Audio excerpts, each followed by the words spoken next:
ನಮಸ್ತೆ ಮಿತ್ರರೇ, ಇವತ್ತು ಸೋರೆಕಾಯಿಯ ಕರಾವಳಿ ಶೈಲಿಯ ಕಡುಬು.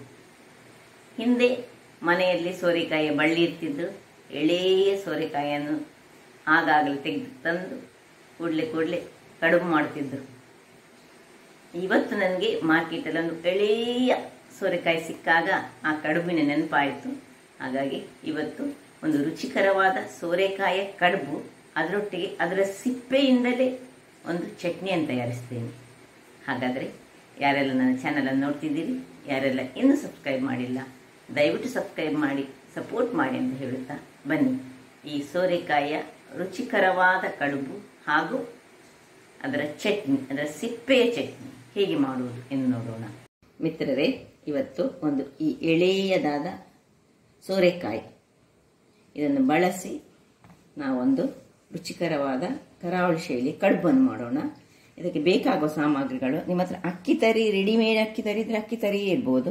ಇದು ನೋಡಿ, ನಾನು ಈ 1 ಲೋಟದಷ್ಟು, 2 ಲೋಟಗಳಷ್ಟು, ಇದರಲ್ಲಿ 2 ಲೋಟಗಳಷ್ಟು ಈ ಅಕ್ಕಿಯನ್ನು ಚೆನ್ನಾಗಿ ತೊಳೆದು 3-4 ಸತಿ ತೊಳೆದು ಹೀಗೆ ಒಂದು ಅರ್ಧ ಗಂಟೆಗಳ ಕಾಲ ಹೀಗೆ ಇದನ್ನು ಸ್ವಲ್ಪ ಇದರ ನೀರು ಆರಲಿಕ್ಕೆ ಹೀಗೆ ಬಿಟ್ಟಿದ್ದೇನೆ. ಈಗ ಇದರಿಂದ ನಾನು ತರಿ ಮಾಡ್ತೇನೆ. ನಿಮ್ಮ ಹತ್ರ ನಿಮ್ಮದೇ ನೀವು ಅಂಗಡಿಯಿಂದ ತಂದ ತರಿ ಇದ್ದರೆ ಅಂಗಡಿಯಿಂದ ತಂದ ತರಿ ಸಹ ಆಗ್ತದೆ, ಅದನ್ನು ಮತ್ತೆ ತೊಳೆದುಕೊಂಡು ಸ್ವಲ್ಪ ಯೂಸ್ ಮಾಡ್ಕೊಳ್ಬೇಕಾಗ್ತದೆ.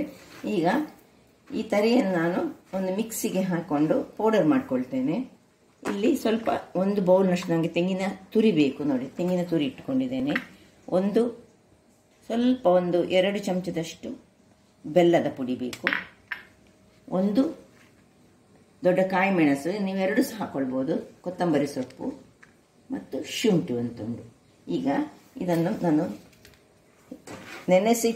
ನೆನೆಸಿಡ್ಲಿಲ್ಲ, ಚೆನ್ನಾಗಿ ತೊಳೆದು ಮತ್ತೆ ಈ ಬಟ್ಟೆಯಲ್ಲಿ ಹಾಕಿಟ್ಕೊಂಡಿದ್ದೇನೆ ನಾನು. ಅಂದರೆ ನೀರು ಆರಲಿಕ್ಕೆ. ನೋಡಿ, ಪಸೆ ಎಲ್ಲ ಹೋಗಿದೆ, ಫುಲ್ಲು ಹೋಗಲಿಲ್ಲ, ಸಾಧಾರಣ ಹೋದರೆ ಸಾಕು ನಮಗೆ. ಈಗ ಇದನ್ನು ಮಿಕ್ಸಿಗೆ ಹಾಕಿ ಇದನ್ನು ತರಿ ಮಾಡ್ಕೊಳ್ಳೋಣ. ಅಕ್ಕಿ ತರಿ ರೆಡಿ ಮಾಡ್ಕೊಳ್ಳೋದು. ನಿಮ್ಮ ಹತ್ರ ರೆಡಿಮೇಡ್ ಅಕ್ಕಿ ತರಿ ಇದ್ದರೆ ಅಕ್ಕಿ ತರಿಯನ್ನೇ ಯೂಸ್ ಮಾಡ್ಕೊಳ್ಳೋದು. ಮತ್ತು ಸ್ವಲ್ಪ ನಮಗೆ ಬಾಳೆಯ ಎಲೆ ಬೇಕಾಗ್ತದೆ, ಬಾಳೆ ಎಲೆಯಿಂದ ನಾವು ಕಡುಬು ಮಾಡ್ತಿದ್ದೇವೆ. ಹಾಗಾದರೆ ಈ ಅಕ್ಕಿ ತರಿಯನ್ನು ತರಿ ಮಾಡ್ಕೊಂಡು ತರ್ತೇನೆ. ಅಕ್ಕಿಯನ್ನು ಮಿತ್ರರೇ, ಇಲ್ಲಿ ನೋಡಿ, ಅಕ್ಕಿ ತರಿ ರೆಡಿ ಆಯಿತು. ನೋಡಿ, ಹೀಗೆ ತರಿಯಾಗಿ ಮಾಡಿದರೆ ಸಾಕು. ಇದನ್ನೀಗ ಪಕ್ಕಕ್ಕಿಟ್ಟುಕೊಂಡು ಈ ಒಂದು ಸೋರೆಕಾಯಿಯ ಸಿಪ್ಪೆ ತೆಗೆಯುವ ಸುರಿಗೆ. ಒಳ್ಳೆ ಎಳತ್ತಾದರೆ ಬಹಳ ಒಳ್ಳೆಯದಾಗ್ತದೆ. ನೋಡಿ, ಇದು ಸಣ್ಣದಾಗಿ ಎಳತ್ತಾಗಿ ಉಂಟು. ಈ ಸಿಪ್ಪೆಯಿಂದ ಸಹ ಒಂದು ಚಟ್ನಿಯನ್ನು ನಾವು ಮಾಡಿಕೊಳ್ಬೇಕಾಗ್ತದೆ.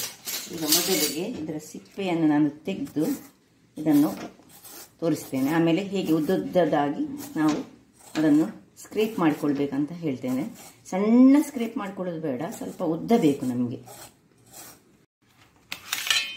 ಹೀಗೆ 2 ಸಿಪ್ಪೆ ಎಲ್ಲ ಸುಲಿದಾಯ್ತು ನೋಡಿ, ಸಿಪ್ಪೆ. ಈಗ 2 ಕಟ್ ಮಾಡ್ಕೊಳ್ತಿದ್ದೇನೆ. ನೀವು ತುಂಬ ಮಂದಿ ಇದ್ದರೆ ಇಡೀ ಹಾಕೊಳ್ಳಿ, ಸ್ವಲ್ಪ ಮಂದಿ ಆದರೆ ನೀವು 2 ಗ್ಲಾಸಿಗೆ ಸಣ್ಣ ಲೋಟ, ನಾನು ಈ ಲೋಟದಲ್ಲಿ ಅಕ್ಕಿ ತರಿ ತೆಗೆದುಕೊಂಡದ್ದು, ಅದರಿಂದಾಗಿ ನಾನು ಇದರಲ್ಲಿ ಇಷ್ಟು ದೊಡ್ಡದನ್ನು ಹೀಗೆ ತುರಿತೇನೆ. ನೋಡಿ, ಉದ್ದಕ್ಕೆ ತುರಿದುಕೊಳ್ಳೋಣ. ಸಣ್ಣದು ಬೇಡ, ನೋಡಿ, ಇಷ್ಟು ಸ್ವಲ್ಪ ಉದ್ದ ಬೇಕು ನಮಗೆ. ಅಂದರೆ ನಾವು ಅದರಲ್ಲಿ ಮಿಕ್ಸ್ ಮಾಡುವಾಗ ನಮಗೆ ಸ್ವಲ್ಪ ನಾವು ಅದರಲ್ಲಿ ಹಾಕ್ಕೊಂಡಿದ್ದೇವೆ ಅಂತ ಗೊತ್ತಾಗಬೇಕು. ಎಲ್ಲವನ್ನು ತುರಿದು ತೋರಿಸ್ಕೊಳ್ತೇನೆ ನಾನು. ವೀಕ್ಷಕರೇ, ಇಲ್ಲಿ ನೋಡಿ, ಇಷ್ಟು ತುರಿದಿದ್ದೇನೆ ನಾನು. ಇದರ ಅರ್ಧ ನೋಡಿ ಎಳೆಯದು, ಇದರಲ್ಲಿ ಒಂದು ಬೀಜ ಸಮೇತ ಅಷ್ಟು ಎಳತ್ತು. ಸೊ ಇಂಥದ್ದೆಲ್ಲ ಮಾಡುವಾಗ ಸ್ವಲ್ಪ ಎಳತ್ತನ್ನು ತೆಗೆದುಕೊಳ್ಬೇಕು. ಸಪೋಸ್ ಎಳತ್ತಿರದಿದ್ದರೆ ಒಳ್ಳೆ ಬೀಜವನ್ನು ತೆಗೆದು ಮತ್ತೆ ಹೀಗೆ ಸ್ಕ್ರೇಪ್ ಮಾಡ್ಕೊಳ್ಬೇಕು. ನಾನು ಇಷ್ಟು ಮಾಡಿದೆ. ಈಗ ಇದರಲ್ಲಿ ನೀರು ಬಿಡಲಿಕ್ಕೆ ಶುರು ಆಗ್ತದೆ. ನೀರು ಬಿಡುವ ಮೊದಲೇ ನಾವೇನು ಮಾಡಬೇಕು ಹೇಳಿದರೆ, ಈ ಒಂದನ್ನು ಪಕ್ಕಕ್ಕೆ ಇಟ್ಕೊಳ್ಳೋಣ. ಒಂದು ಬೌಲ್ ತಗೊಳ್ಳೋಣ. ಬೌಲ್ ತಗೊಂಡು ಈ ಒಂದು ಸೋರೆಕಾಯಿಯನ್ನು ಬೌಲಿಗೆ ಹಾಕೊಳ್ತಿದ್ದೇನೆ ನಾನು. ನೋಡಿ, ಇನ್ನು ಇದಕ್ಕೆ ಉಪ್ಪನ್ನು ಹಾಕೊಳ್ಳೋಣ. ರುಚಿಗೆ ತಕ್ಕಷ್ಟು ಉಪ್ಪು, ಸ್ವಲ್ಪ ಉಪ್ಪು. ಇನ್ನು ನೋಡಿ, ಕೊತ್ತಂಬರಿ ಸೊಪ್ಪು ಮತ್ತು ಕಾಯಿ ಮೆಣಸನ್ನೆಲ್ಲ ಸಣ್ಣದಾಗಿ ಹೆಚ್ಚಿಟ್ಟುಕೊಂಡಿದ್ದೇನೆ. ಶುಂಠಿ, ಕಾಯಿ ಮೆಣಸು ಎಲ್ಲವನ್ನು ಸಹ ಇದಕ್ಕೆ ಶಿಫ್ಟ್ ಮಾಡ್ಕೊಳ್ಳೋಣ. ಇನ್ನು ಚೆನ್ನಾಗಿ ಹೆಚ್ಚಿಕೊಳ್ಳೋಣ. ಉಪ್ಪು ಮತ್ತು ಕಾಯಿ ಮೆಣಸು ಇದೆಲ್ಲ ಇದರಲ್ಲಿ ಒಳ್ಳೆ ಚೆನ್ನಾಗಿ ಮಿಕ್ಸ್ ಆಗಬೇಕು. ಇನ್ನು ಸ್ವಲ್ಪ ಬೆಲ್ಲದ ಪುಡಿ, ದೊಡ್ಡ ಗಟ್ಟಿ ಆದರೆ ಅದನ್ನು ಚೆನ್ನಾಗಿ ನೀವು ಪೌಡರ್ ಮಾಡಿಕೊಳ್ಳಿ. ಇನ್ನು ಸ್ವಲ್ಪ ತೆಂಗಿನ ತುರಿ ನೋಡಿ, ಇಲ್ಲಿ ತೆಂಗಿನ ತುರಿಯಲ್ಲಿ ನಾನು ಇಷ್ಟು ತೆಂಗಿನ ತುರಿಯನ್ನು ಹಾಕೊಳ್ತಿದ್ದೆ, ಒಂದು ಹ್ಯಾಂಡ್ ಫುಲ್ ತೆಂಗಿನ ತುರಿ. ಹೆಚ್ಚು ಸಹ ಹಾಕೊಳ್ಬೋದು, ಎಷ್ಟು ಹೆಚ್ಚು ಹಾಕೊಳ್ತೀರಿ ಅಷ್ಟು ರುಚಿ ಜಾಸ್ತಿ ಆಗ್ತದೆ. ತೆಂಗಿನ ತುರಿ ಒಂದು ಬೌಲ್ ಸಹ ಹಾಕೊಳ್ಬಹುದು. ಸೊ ಇದ್ದಷ್ಟು ಹಾಕೊಳ್ಳಿ, ನಿಮಗೆ ರುಚಿ ಖುಷಿ ಆಗ್ತದೆ, ಅದೇ ಹೆಚ್ಚು ಹಾಕೊಳ್ಳಿ, ಚೆನ್ನಾಗಿ ಬರ್ತದೆ ಇದು. ಈಗ ಇದಕ್ಕೆ ಈ ಒಂದು ಮಾಡಿಟ್ಟ ಅಕ್ಕಿ ತರಿಯನ್ನು ಮಿಕ್ಸ್ ಮಾಡ್ಕೊಳ್ಳೋಣ. ನೀರು ಹಾಕೊಳ್ಳೋದು ಬೇಡ ಮೊದಲಿಗೆ, ಯಾಕಂದ್ರೆ ಅದು ನಮಗೆ ಗಟ್ಟಿಯಾಗಿ ಬೇಕಾಗ್ತದೆ. ಅದರಿಂದಾಗಿ ನೋಡಿ,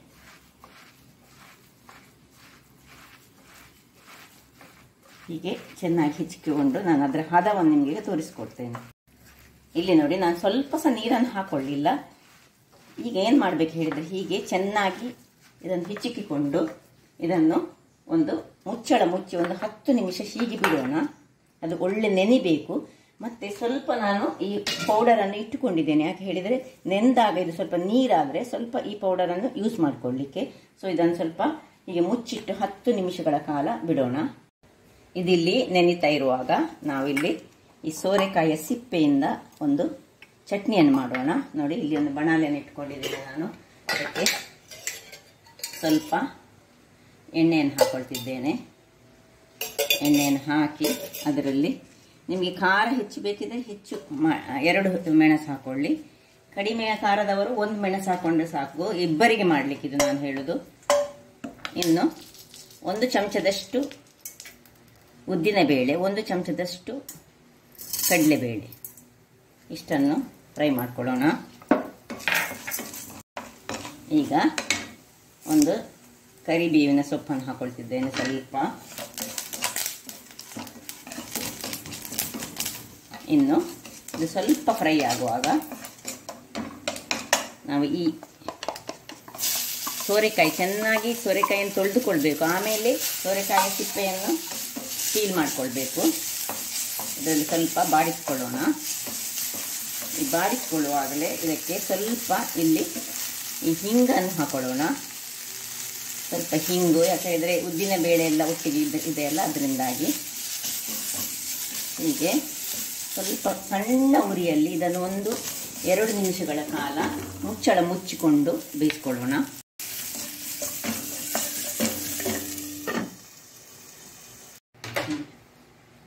ಒಂದು ನಿಮಿಷಗಳ ಬಳಿಕ ನೋಡಿ, 2 ಬೆಳ್ಳುಳ್ಳಿ ಹಾಕೊಳ್ತಿದ್ದೇನೆ.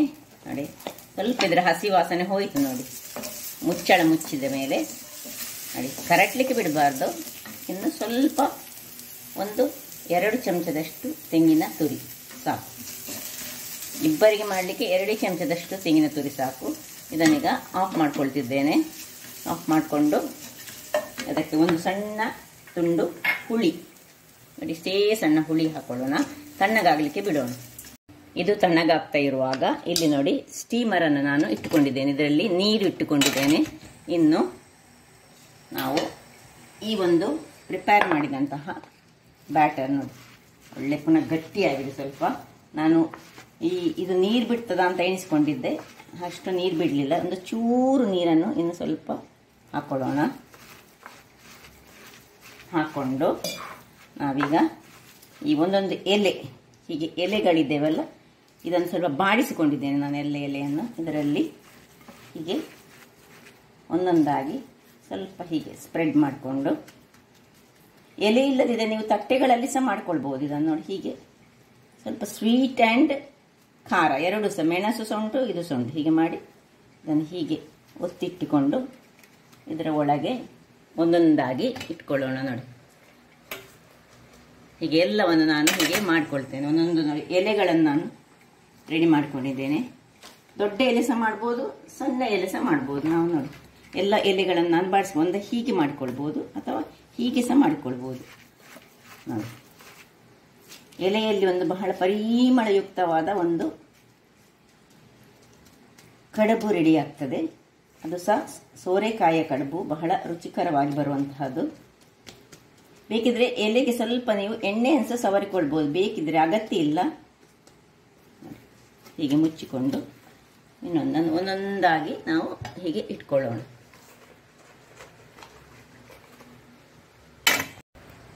ಎಲ್ಲ ಕಡುಬುಗಳನ್ನು ಇಟ್ಟಾಯಿತು. ಈಗ ಇನ್ನು 15ರಿಂದ 20 ನಿಮಿಷ ಇದನ್ನು ಇದರಲ್ಲಿ ಬೇಯಿಸಿಕೊಳ್ಳೋಣ. ಇಲ್ಲಿ ನೋಡಿ ಚಟ್ನಿದು ಸಹ ಇದು ರೆಡಿ ಆಗಿದೆ.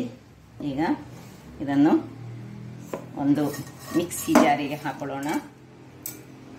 ಸ್ವಲ್ಪ ನೀರು ಮತ್ತು ಒಂದು ಉಪ್ಪನ್ನು ಹಾಕೊಳ್ಬೇಕು. ಪರಿಮಳ ಬರ್ತಾ ಉಂಟು ಈಗಲೇ. ಇದರ ಸಿಪ್ಪೆ ಇದರಲ್ಲಿ ಫ್ರೈ ಆಗುವಾಗ ಸೋರೆಕಾಯಿಯ ಸಿಪ್ಪೆ ಬಹಳ ಚೆನ್ನಾಗಿ ಬರ್ತದೆ. ನೀರು ಸ್ವಲ್ಪ ಹೆಚ್ಚು ಪ್ರಮಾಣದಲ್ಲಿ ಮಾಡ್ಕೊಳ್ಬೋದು. ಇದಕ್ಕೆ ಸ್ವಲ್ಪ ಉಪ್ಪು ಮತ್ತು ಸ್ವಲ್ಪ ಬಿಸಿ ತಣ್ಣಗಾದ ನೀರನ್ನು ಹಾಕೊಳ್ತೇನೆ ನಾನು. ರುಚಿಗೆ ತಕ್ಕಷ್ಟು ಉಪ್ಪು, ಇನ್ನು ಸ್ವಲ್ಪ ನೀರು ಹಾಕಿ ಗ್ರೈಂಡ್ ಮಾಡಿ ತರ್ತೇನೆ. ವೀಕ್ಷಕರೇ, ಇಲ್ಲಿ ನೋಡಿ ಗ್ರೈಂಡ್ ಮಾಡಿದಂತಹ ಚಟ್ನಿ ರೆಡಿಯಾಗಿದೆ. ಒಳ್ಳೆ ಕಲರ್ಫುಲ್ ಆಗಿ. ನಿಮಗೆ ಹೆಚ್ಚು ಖಾರ ಬೇಕಿದ್ರೆ ಹೆಚ್ಚು ಮೆಣಸು ಹಾಕೊಳ್ಬೋದು. ಪರಿಮಳ ಅಂತೂ ಸೂಪರ್ ಆಗಿ ಉಂಟು. ಟೇಸ್ಟ್ ಸಹ ಅಷ್ಟೇ ಅದ್ಭುತವಾಗಿ ಬರ್ತದೆ. ಅದರಿಂದಾಗಿ ಇಂತಹ ಒಂದು ಕಡುಬಿಗೆ ಇಂತಹ ಚಟ್ನಿ ಬಹಳ ಚೆನ್ನಾಗಿ ಬರ್ತದೆ ನೋಡಿ. ಸ್ವಲ್ಪ ನೀರನ್ನು ಬೇಕಿದ್ರೆ ಹಾಕೊಳ್ಬೋದು, ನೀರು ಮಾಡ್ಕೊಳ್ಬೋದು. ಬಹಳ ಟೇಸ್ಟ್, ಪರಿಮಳ ಸೂಪರ್ ಆಗಿ ಉಂಟು. ಇಲ್ಲಿ ನೋಡಿ ಇದು ಆಯಿತು. 15 ನಿಮಿಷ ಕಾಲಿದ್ದೀರಿ. ನಾನು ಇದನ್ನು ಆಫ್ ಮಾಡ್ಕೊಳ್ತೇನೆ. ಇದು ಖಂಡಿತ ಬೆಂದಿರ್ತದೆ. ಸ್ವಲ್ಪ ತಣ್ಣಗಾಗಬೇಕು ಮಾತ್ರ ತೆಗಿಲಿಕ್ಕೆ ನಾವು. ಸಾಧಾರಣ ಸ್ವಲ್ಪ ತಣ್ಣಗಾಗಿದೆ. ಇದರಿಂದಲೇ ಈಗಲೇ ಬರ್ತದೆ ಹೊರಗಡೆ. ಅದೊಂದು ಪ್ಲೇಟನ್ನು ತೆಗೆದುಕೊಂಡು ಅದರಲ್ಲಿ ಮೆಲ್ಲಕ್ಕೆ ತೆಗಿತೇನೆ. ವೀಕ್ಷಕರೇ ನೋಡಿ, ಸ್ವಲ್ಪ ತಣ್ಣಗಾಗಿದೆ. ಅದು ಸಹ ತೆಗೆದುಕೊಳ್ಳೋಣ. ಒಂದೊಂದಾಗಿ ತೆಗೆದುಕೊಳ್ಳೋಣ.